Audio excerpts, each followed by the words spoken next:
For those of you who've been paying attention to earnings, you've probably noticed a common theme emerge as the cause for poor financial performance.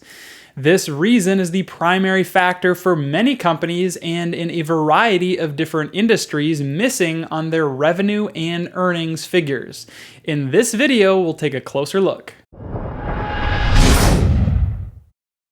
So, what's the cause? Supply chain and logistics problems.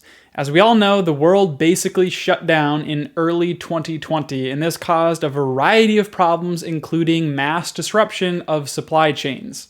Additionally, transportation was hit especially hard and resulted in drastically increased shipping costs. Depending upon demand elasticity, these costs can, to varying degrees, be passed along to customers.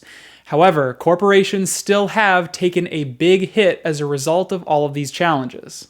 Over the last 6 to 12 months, I've listened to numerous conference calls from companies in a variety of industries and sectors, and over again, I'm hearing that this is a significant problem. It's not something that's causing a 2 or 3% decrease in revenue and net income.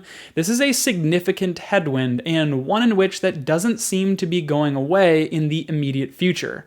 Most of these companies seem to believe that it's going to continue at least for the next 6 to 12 months and perhaps longer. We don't know for sure, but let's take a little closer look.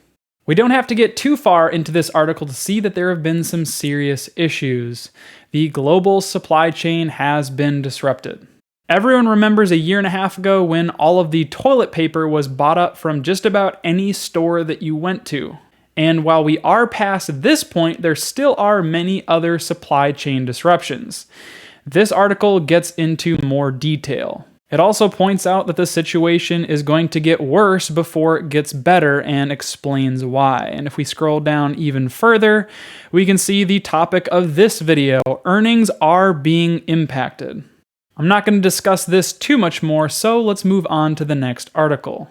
It appears as though it was written in 2020, but was updated as recently as May 3rd of 2021. My wife works for a logistics company, and they're essentially a freight broker, so she has definitely felt the impact of these sorts of issues.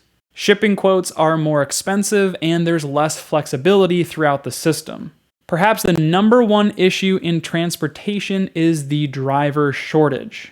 And this problem was an issue prior to 2020, so this is nothing new. It's been merely exacerbated by the challenges that we're currently facing. There are many other challenges as well in transportation, but suffice it to say, things aren't looking too pretty. The 15-second nerdy economic explanation for what's going on here is that the supply curve is shifting to the left, which results in a higher equilibrium price. And this just makes sense. There are fewer trucks on the road bringing stuff places, there are more constraints in all of the supply chain, and it results in higher prices. It's just common sense. Right now, I think of these transportation and supply chain issues as being a slingshot pullback. The farther back it goes, the more tension there is, the harder it is for those stock prices to drop much lower. And eventually, when companies find themselves in greener pastures, these headwinds turn into tailwinds and revenue increases, profitability surges, and as that slingshot is released, stock prices will begin to rise and do it very rapidly. That is my prediction. I don't know when exactly it is going to happen, but for many companies, I do believe it will in fact happen. If you've made it this far in the video, thank you so much for watching. Don't forget to like the video, comment down below, and consider subscribing. Until that next one, peace.